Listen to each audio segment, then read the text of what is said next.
Você consegue assistir, ver o slide, me ouvir bem? Tô ouvindo bem.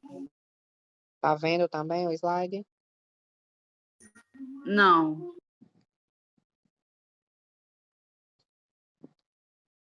Acho que é porque eu não tô, peraí.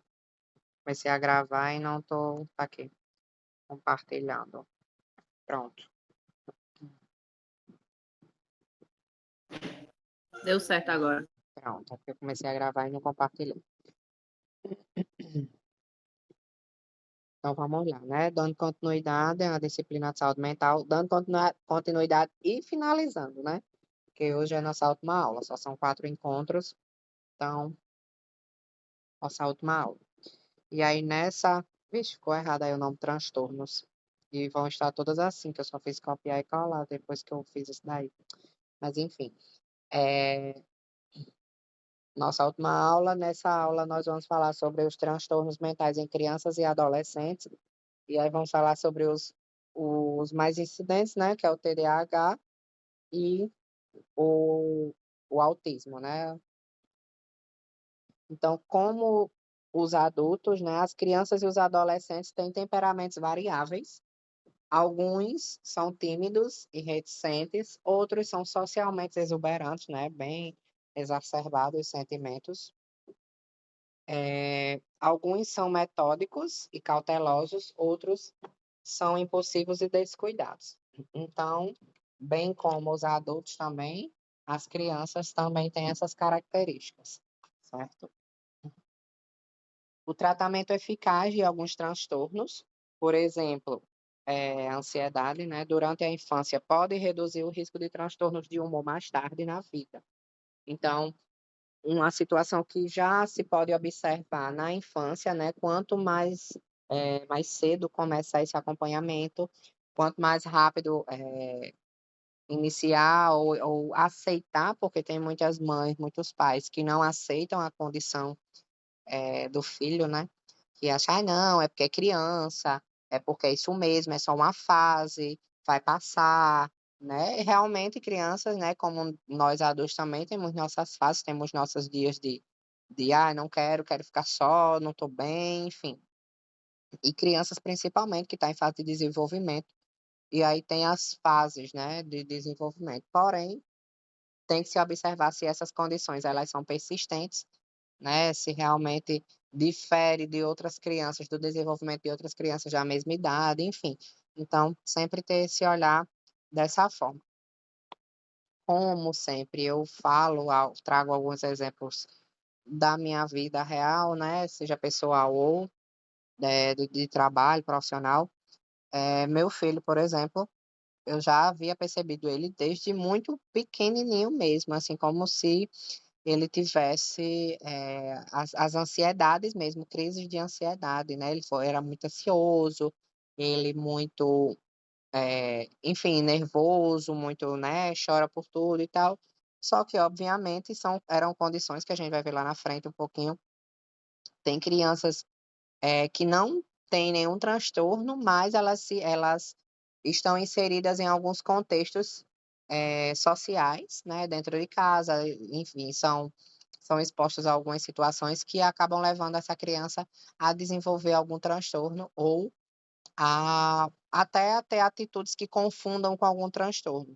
Então eu, na época, não, isso eu sempre falo, eu sempre muito estressada, me estressava com o pai, né, e acabava descontando, gritando, descontando nele, então era zero paciência.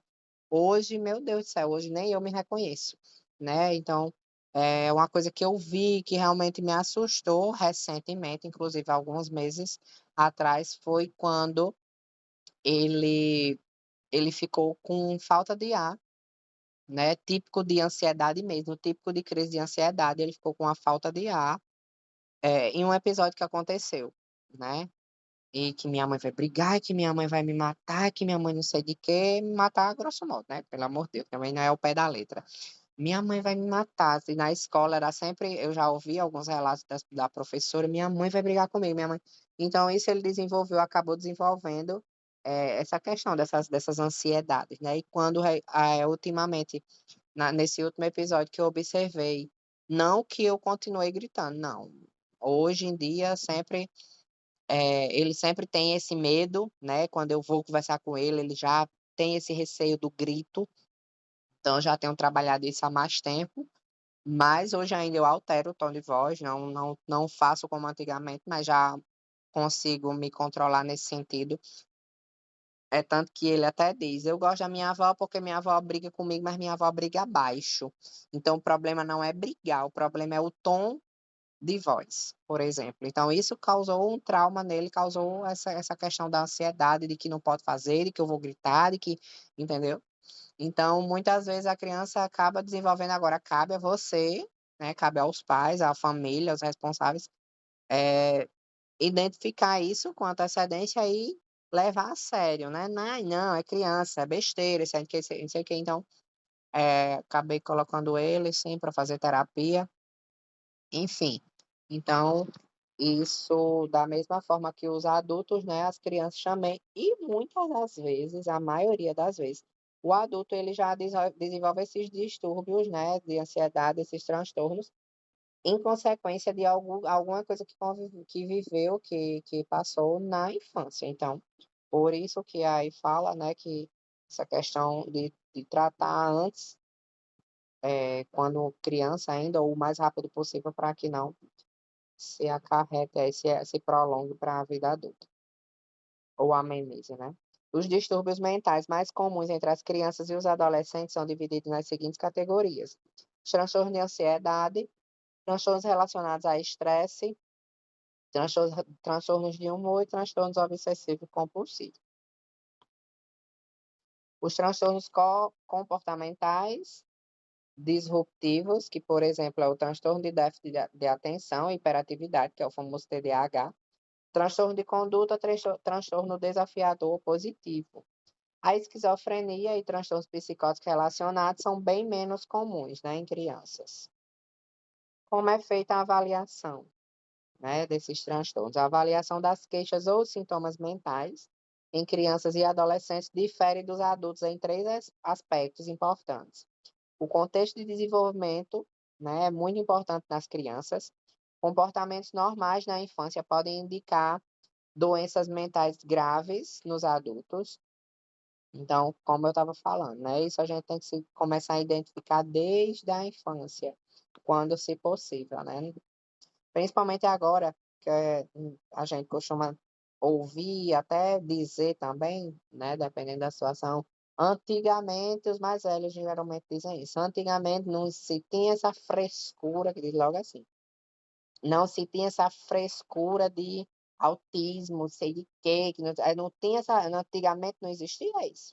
Então, assim, existia, tanto que tem adultos se diagnosticando, né, diagnosticando com, tardiamente, né.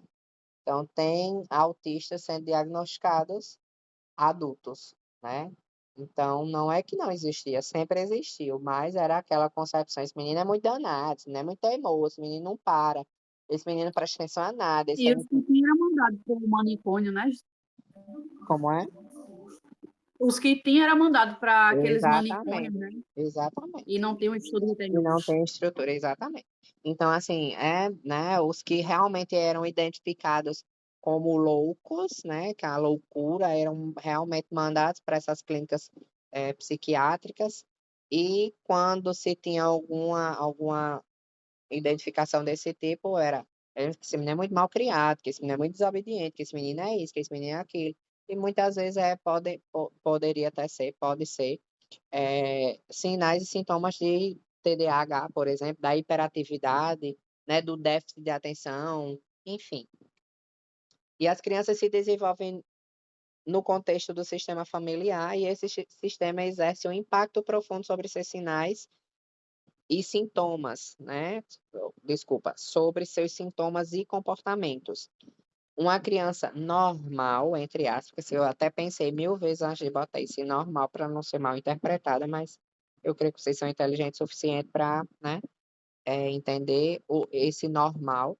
Então, a criança normal, né, sem nenhum transtorno, tudo bem, saudável, bem tranquilo, tudo de bom, né, tudo ok, vivendo em um ambiente, que foi o que eu acabei de falar, né, vivendo em um ambiente familiar conturbado por violência doméstica, por abuso de substância, por exemplo, né, álcool, outras drogas, pode superficialmente parecer ter um ou mais transtornos mentais, né. Então ele acaba desenvolvendo comportamentos que, podem ser bem similares aos de alguns transtornos, ou até desenvolver alguns desses transtornos.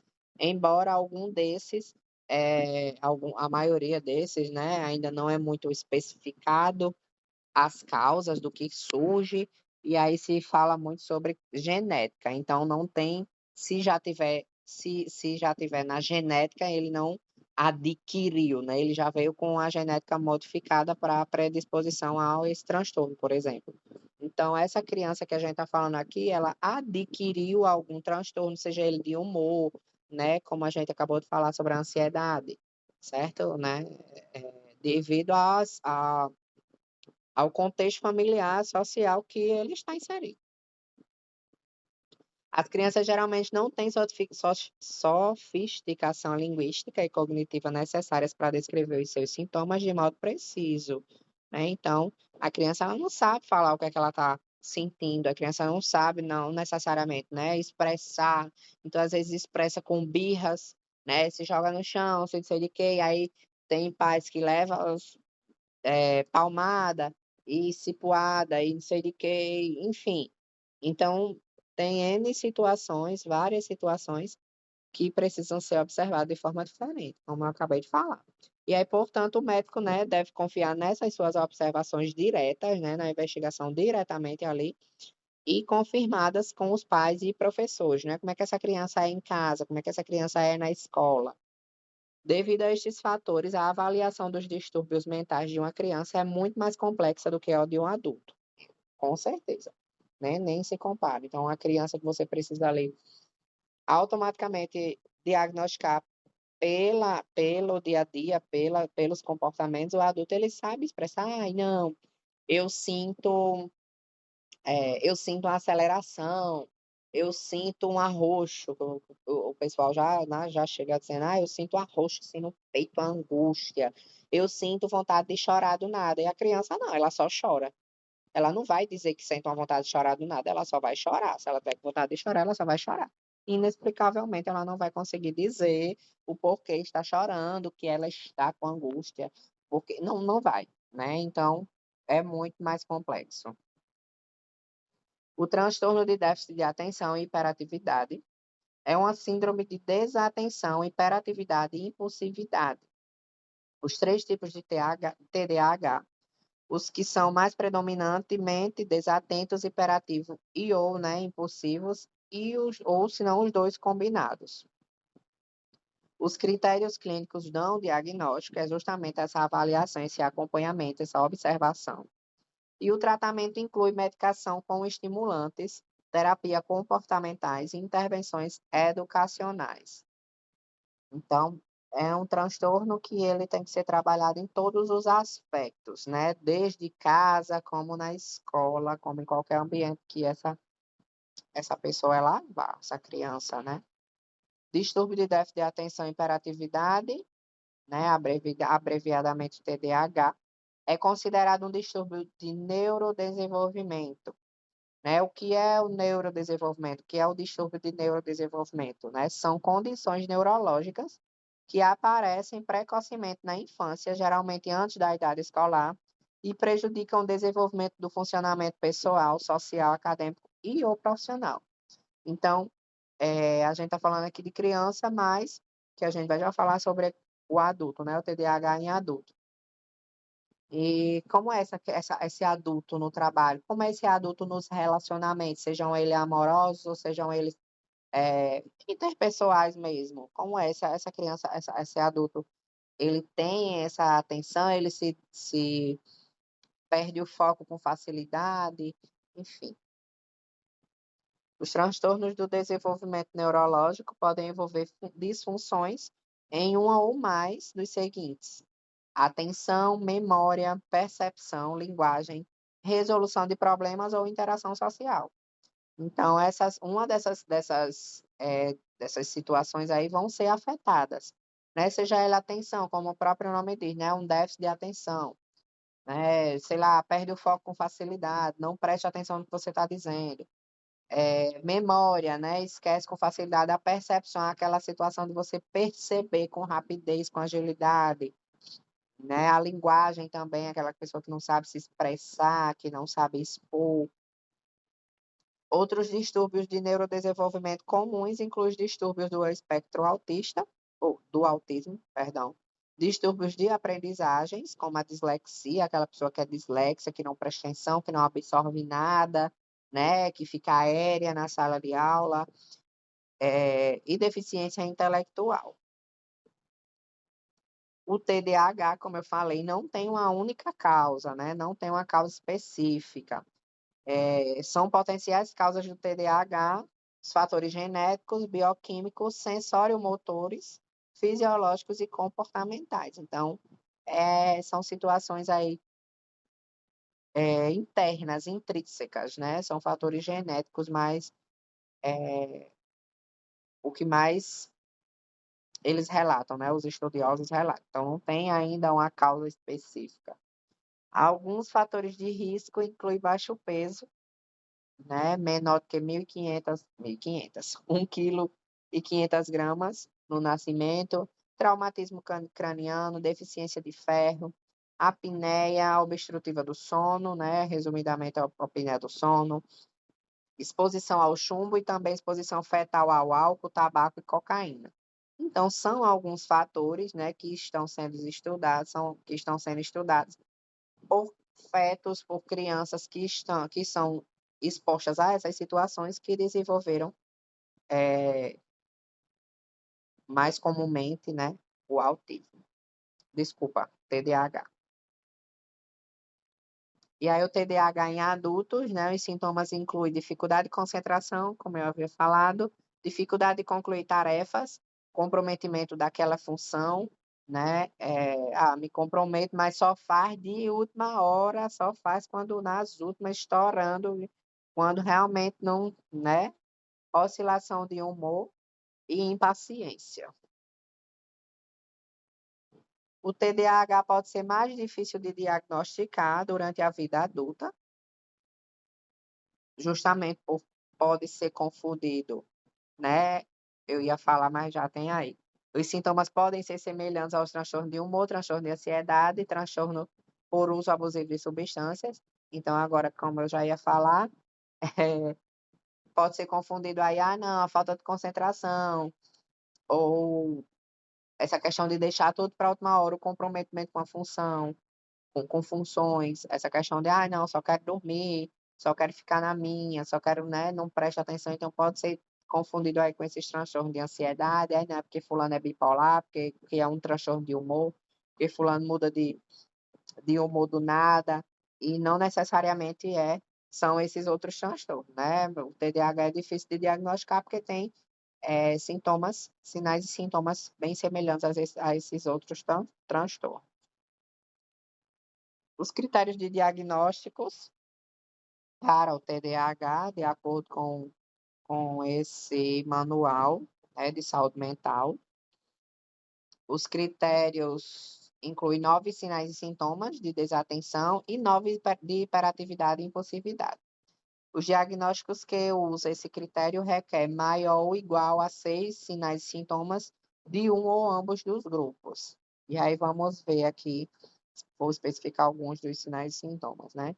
Além disso, é necessário que os sintomas. Então, não é porque eu fiz essa aula já nas últimas das últimas, né? Mas não é porque eu fiz essa aula das últimas que ou porque eu costumo deixar algumas atividades para a última hora, por exemplo, né? Que eu tenho TDAH. Não, não necessariamente. Eu tenho que ter mais sintomas, eu tenho que ter uma frequência desses sintomas e a gente vai ver agora. Às vezes é preguiça, às vezes é falta de tempo, às vezes é porque é aquela conversa de que o brasileiro deixa tudo para a última hora, né? Enfim. Então, os sinais e sintomas eles precisam estar presentes por muitas vezes mais ou igual de que 6 meses, sejam mais pronunciados do que o esperado para o nível de desenvolvimento da criança, né, aqui já voltado para a criança. Então, como eu falei, você precisa ter noção, você precisa ter a orientação, né, de profissionais, enfim, do que é esperado para aquela idade, para aquela criança. Olha, é esperado esse desenvolvimento e tal, e tal, e tal. Óbvio que tem exceções, né? Tem crianças que fogem aí às regras da média, né? Mas tem que se ser sempre observado com esse olhar crítico. Então, se esses sintomas são mais do que o esperado para o nível de desenvolvimento da criança, se uma criança, falando lá do autismo, por exemplo, né, que já influencia, tem muitas crianças que influenciam aí a questão da fala. Uma criança com uma idade que era para já pronunciar algumas palavrinhas, alguns sons, emitir alguns sons, com 1 ano, essa criança já não realiza isso.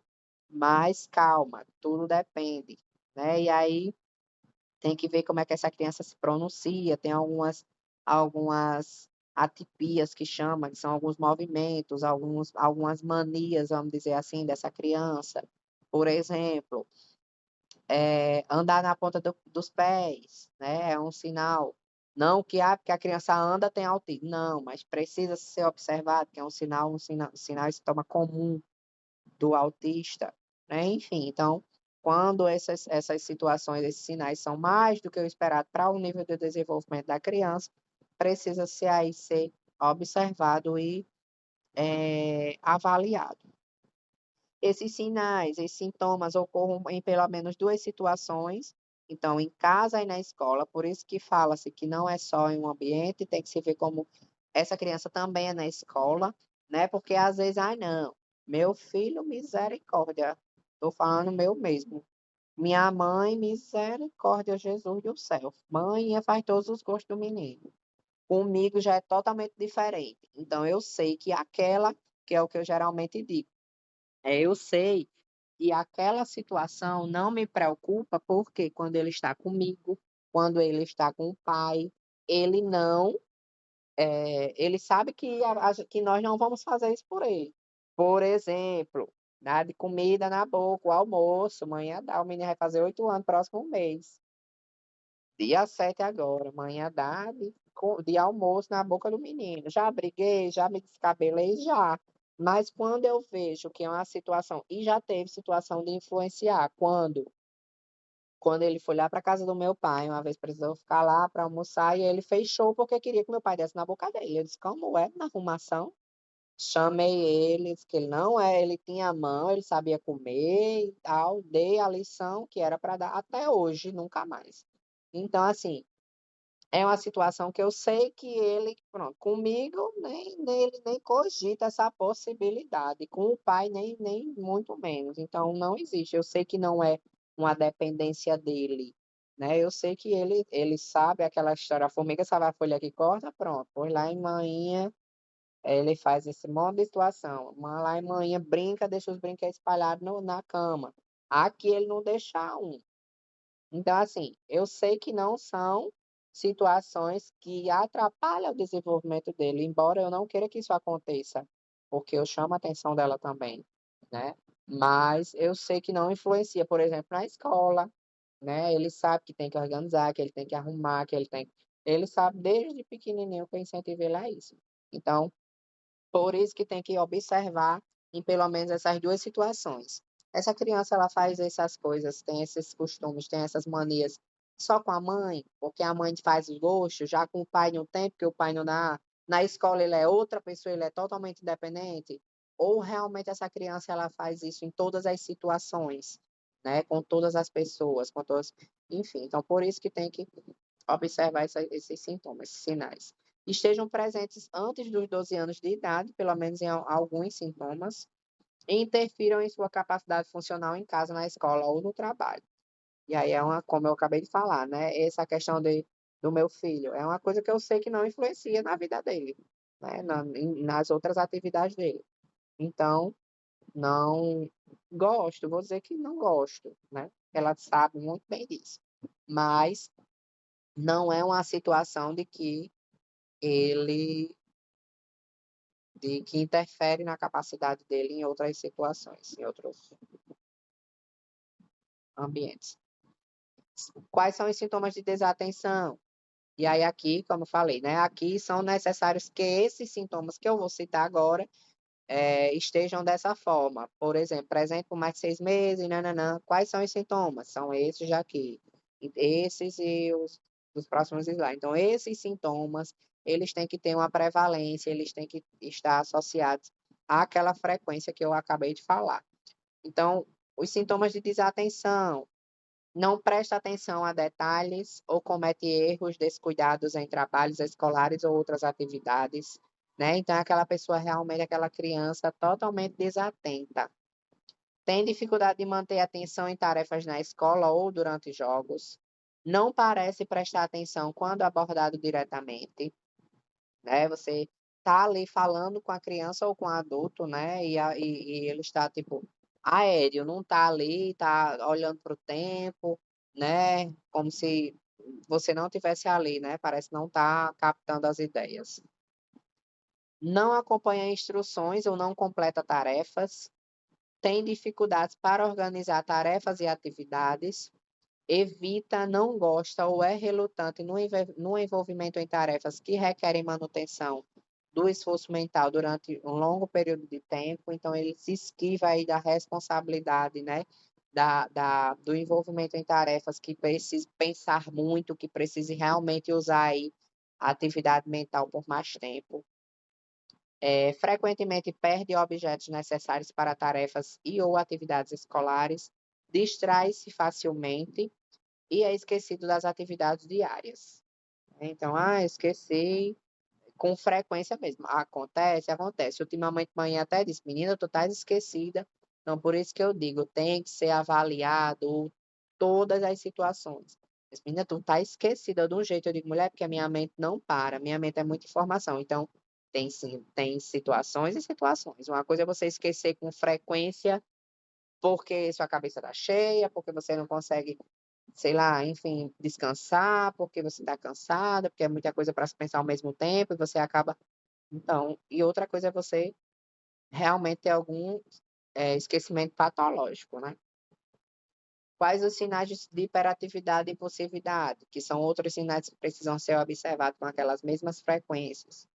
Movimenta ou torce mãos e pés com frequência, né? Então, aquela hiperatividade, aquela agonia, né? Aquela coisa que não pode ficar quieto, que frequentemente movimenta-se pela sala de aula ou outros locais, corre e faz escaladas com frequência excessiva quando esse tipo de atividade é inapropriado.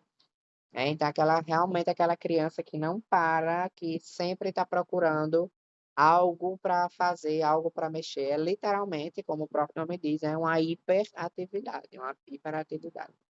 Tem dificuldade de brincar tranquilamente, frequentemente movimenta-se e age como se estivesse ligado na tomada do 220, costuma falar demais, frequentemente responde a perguntas de modo abrupto, antes mesmo que elas sejam completadas. Então, é aquela criança que não deixa você concluir a frase, ela já responde ou ela já toma uma atitude antes de você finalizar, né, a orientação que você deve passar. Frequentemente tem dificuldade de aguardar a sua vez, frequentemente interrompe os outros ou se intromete. As tradicionais salas de aulas e atividades acadêmicas exacerbam, quase não sai, os sinais e sintomas da criança com TDAH não tratada ou inadequadamente tratada. A imaturidade social e emocional pode ser persistente e a má aceitação pelos pares e a solidão tendem a aumentar com a idade e com a exposição dos sintomas. Então, que é que quando se fala de tradicionais salas de aula, são aquelas salas com aqueles professores que não buscam se atualizar ou que não se tem o conhecimento de que aquela criança tem aquele transtorno, de como lidar com aquele transtorno, né?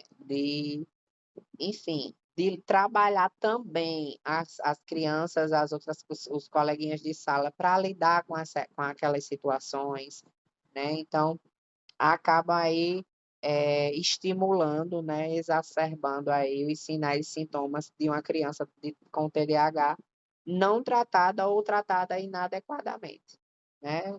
Uma criança que ela tem esses sinais, esse transtorno tratado adequadamente, ela pode aí até reduzir e conseguir conviver em algumas situações do dia a dia que são expostas.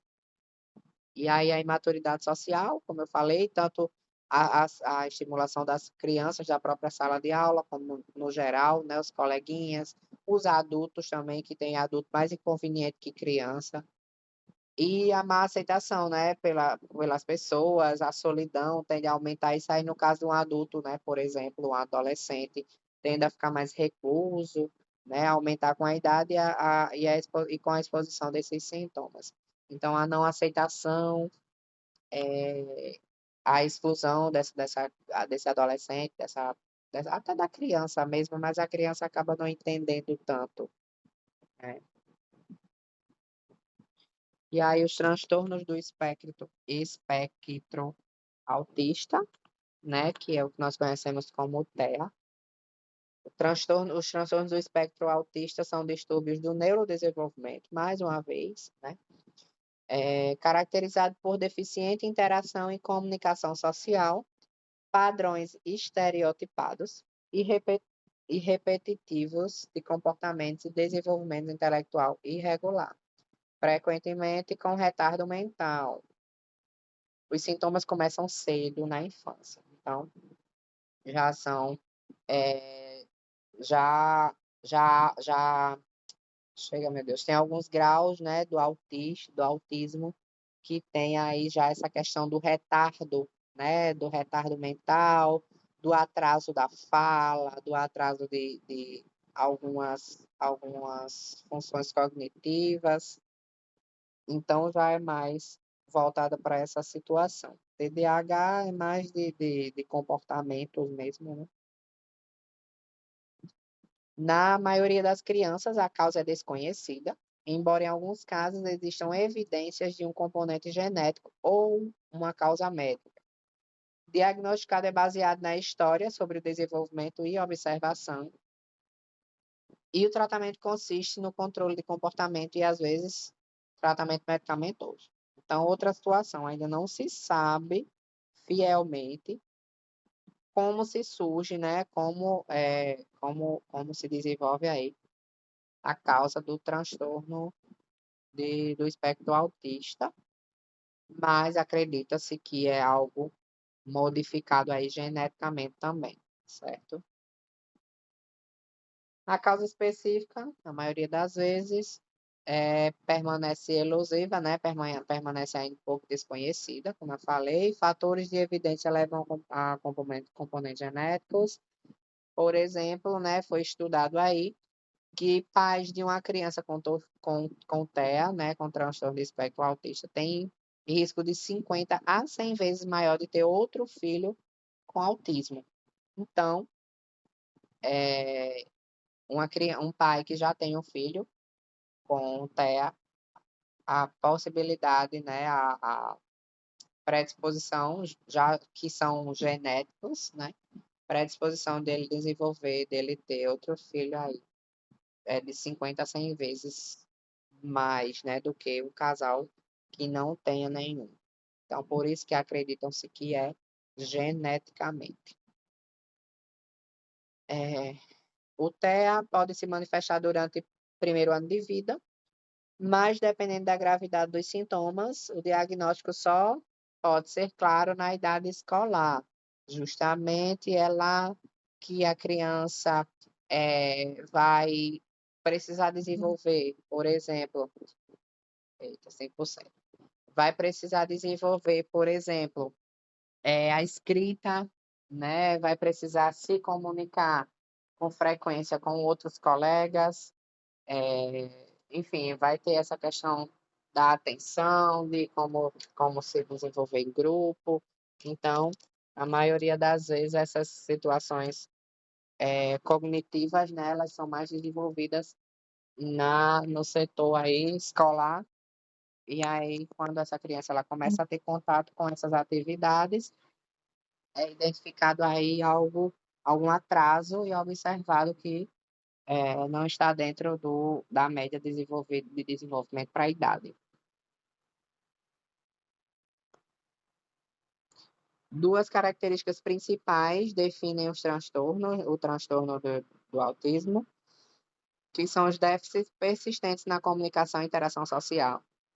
Então, por isso que quando vai aí, né, para a idade escolar, que é mais diagnosticável, porque é quando ele vai ter realmente um estímulo maior aí com as falas, né, com a interação com a comunicação, com a interação social, padrões repetitivos restritivos de comportamento, interesses e ou atividades. Então, aqueles padrões repetitivos, por exemplo, eu às vezes acontece isso, nossa, tem dois slides do mesmo jeito. Eu só duplico o slide para depois modificar e às vezes eu esqueci de apagar e bexiga, então. Enfim, então existem essas situações, né, de que a criança precisa aí ter esse desenvolvimento, e aí essa questão dos movimentos repetitivos, né, por exemplo, eu ia falar de organizar de organizar, por exemplo, brinquedos enfileirados, né, que são alguns costumes geralmente alguns sintomas do TEA. Organizar enfileirado, organizar por cor, né, ter um movimento, ter uma situação repetitiva, né, ficar girando em círculos na sala, ficar, enfim, movimentos repetitivos. Exemplos de déficit de comunicação e interação sociais. São os déficits na reciprocidade social e emocional, por exemplo, a incapacidade de iniciar ou responder interações sociais ou conversa, né? Nenhum compartilhamento de emoções entre aquela criança que realmente não está ali, está no mundo dela, né? No mundinho dela, não interage, não inicia uma conversa, uma comunicação ou não responde às interações. Outro déficit de comunicação social não verbal é a dificuldade de interpretar a linguagem corporal, gestos e expressões das outras pessoas, redução das expressões faciais e gesto e ou contato visual. É outra situação bem característica nessa questão do contato visual. É um dos sinais assim bem típicos mesmo. Típico é essa questão de não olhar, de não focar, né, no olhar nos olhos. Déficits de desenvolvimento e na manutenção dos relacionamentos. Por exemplo, estabelecer amizades, ajustar o comportamento em a situações diferentes. Então, aquela situação, o coleguinha fez alguma coisa engraçada, todo mundo sorri. Então, ele não se ajusta àquela situação. Para ele, tipo, tanto faz. Ele não se ajusta àquele comportamento, né? Àquela situação. Tá todo mundo sorrindo, mas ele, tipo assim, para ele, tanto faz. Ele não está ajustado naquele momento, naquele clima, naquela situação que está todo mundo vivendo naquele momento. As primeiras manifestações observadas pelos pais podem ser atraso no desenvolvimento da linguagem, né? Que é o que nós esperamos, que a criança comece a balbuciar, papá, mamã, água e tal. E tem crianças, inclusive, tem um de uma colega minha, que ele pronunciava, ele balbuciava as palavrinhas, papai, mamãe, vovó e tudo. Só que ele teve eu não sei nem como é que chama. Tipo, ele retrocedeu, né? Ou ele falava tudo isso e do nada ele desaprendeu. É mais ou menos isso.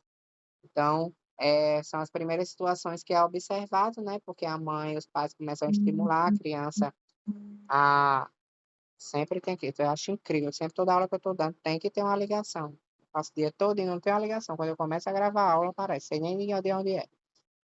É, é aquele número que a pessoa atende e fica tudo mudo. Enfim. Então, são as situações que geralmente os pais estimulam. formar as palavrinhas, né, papai, mamãe, pedir as coisas. No caso dessa criança, dessa minha colega, ele falava e de repente ele parou, ele retrocedeu. E aí foi quando ela começou a suspeitar, ele já não olhava mais nos olhos, ele já então, assim, quando você vai esperando, né, esse desenvolvimento de acordo com a idade, que você percebe que não está acompanhando ou que retrocedeu, né. Então os pais, eles começam a observar esses sinais e sintomas, mas, como falado, quando ele vai para essa questão da escola mesmo, que é exigido outro, convívio, né, com compartilhamento aí com outras crianças, outras situações, é quando realmente se é diagnosticável, né. Mas na verdade diagnosticável não, se pode ser, né, uma atenção maior para que se leve ao diagnóstico. As primeiras manifestações, eu já estava aqui, né. Pode ser o atraso de desenvolvimento de linguagem, não apontar para as coisas de certa distância e a falta de interesse pelos pais ou em brincadeiras típicas, que eu tinha acabado de falar. Exemplo dos padrões repetitivos e restritos de comportamento, interesses e ou atividades inclui as falas ou movimentos estereotipados ou repetitivos, por exemplo, que eu falei, né, tem a questão de andar da ponta dos pés, tem a questão de agitar as mãos, estalar os dedos repetitivamente, repetir frases, ou a ecolalia, por exemplo, tudo que eu falo ele repete, né, só aquilo, não alinhar os brinquedos, como eu falei, né, alinhar tudo direitinho os brinquedos, alinhar por cores, alinhar por enfim. Adesão inflexível a rotinas e ou rituais. Exemplo, sentir aflição extrema em pequenas mudanças nas refeições ou roupas, ter rituais de saudações estereotipados. Estereotipados é aquela coisa que é fixa, né? Eh, eu acompanho essa minha colega, eu vou citar um exemplo que ela postou hoje, inclusive. Hoje, se eu não me engano, vai ter a apresentação lá acho que é da escolinha deles, não tenho certeza. E aí fez-se a roupa, né, tudo bonitinho, tal, e ela botou a roupa, de fulaninho, pôs para a escola, tal e tal. Será que ele vai vestir? E aí me digam vocês e tal. Então é assim, são essas coisas, a aflição, né, de roupa, de alguns alimentos, de texturas, né, de estimular a pegar em alguma coisa, ela também ela expõe muito assim, o dia a dia, eu acho muito interessante, que aí a gente acaba aprendendo também, né. Pegar em algumas coisas, algumas texturas, areia da praia, por exemplo, que ele não pisava na areia, porque ele não sentia bem a textura da areia, e esses dias ela postou o quanto ela está feliz, porque obviamente ela está fazendo, o acompanhamento, né, com terapia e tudo, e está vendo a evolução dele. Então ela quanto que ela está feliz de saber. Então são pequenas coisas, ele pisar na areia, ele tocar, né, nessa questão das texturas de roupas, enfim. Outra coisa também que ela essa questão da saudação ter rituais de saudação estereotipadas, ela disse que quando ele fica feliz, ele faz um movimento específico com as mãos, né, então é justamente isso, essa questão desses estereótipos, né, dessas atipias que eles têm. Interesses muito restritos, anormalmente fixos, preocupação com aspiradores de pó, pacientes mais velhos que anotam o horário de voos, eh, reação exagerada ou falta de reação de estímulos sensoriais, exemplo, aversão extrema a cheiro. Mãe esses dias estava dizendo: "Será que tu é autista?", porque eu disse a ela que eu não consigo, eu não tenho frescura com cheiro, né, mas eu não consigo, por exemplo, usar 2 frascos de perfume no mesmo perfume, eu não consigo. Não tem quem me identifique assim: "Vixe, esse cheiro é pura a minha, a Anne", não tem, porque eu sempre estou mudando, eu sempre preciso ter mais de que de um perfume, tipo, vários perfumes, não é por: "Ah, quer luxo", não. É porque eu enguio, eu fico com uma aversão mesmo, assim, a cheiro, principalmente perfume. Sabe, sei lá, se uma pessoa usou, eh, se uma pessoa usou porque eu convivi, por exemplo, não, pelo amor de Deus, não apareça perto de mim com um Lily não. Para todo mundo, a maioria das mulheres, o Lily é perfeito, eu amo, não sei de quê, para mim, vixe, eu tenho uma aversão gigante ao Lily. Agora por quê? Porque quando eu morava com minha mãe usava Lily, então eu não tenho quem faça. Pelo amor de Deus, não chega com o Lily para mim não, pode ser R$ 400, não me dê. E isso é com todos os perfumes. Todos os perfumes. Aí amanhã esses dias tá dizendo, será que é autista?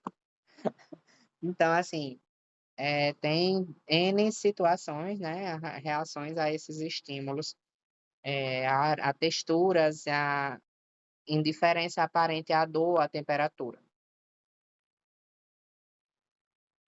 Avaliação clínica, diagnóstico dos transtornos do espectro autista é clínico e baseia-se no manual, né, que eu falei lá, que é quinta edição, né, do diagnóstico de transtornos mentais, que é esse DSM-5, sempre que vocês virem, nas outras aulas todas têm, é justamente esse manual diagnóstico, que ele refere aí, né, dá aí a base para essas avaliações, para esse diagnóstico, e requer evidências de comprometimento na interação e comunicação sociais e a presença de maior ou igual, né, de um desses comportamentos que a gente citou há pouco tempo, acima, né, desses sinais e sintomas descritos anteriormente.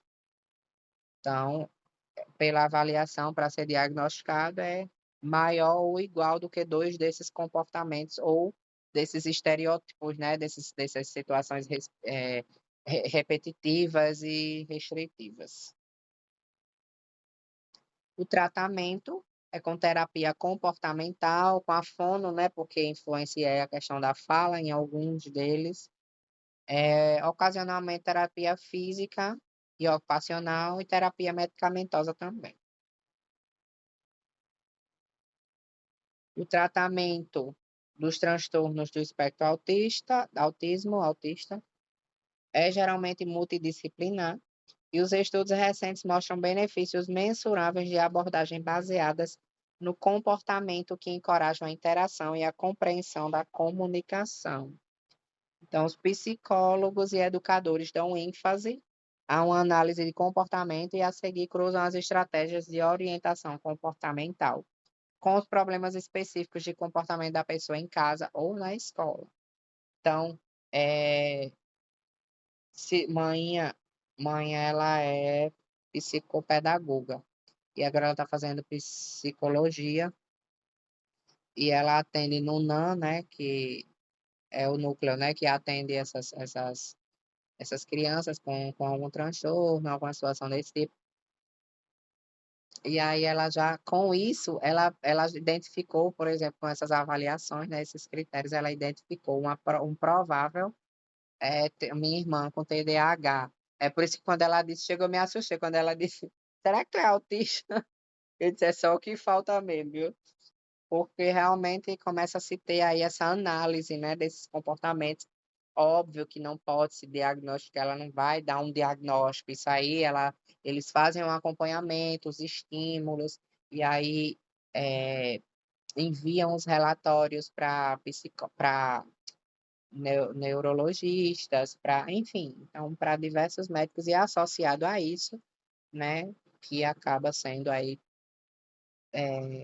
diagnosticado, certo? Então, essa questão aí da casa e escola é justamente por isso, né? Porque tem estímulos que a criança em casa não tem como se vai ter na escola. Então, são estímulos específicos que precisam ser avaliados. E o meu obrigada. Deixa eu terminar aqui.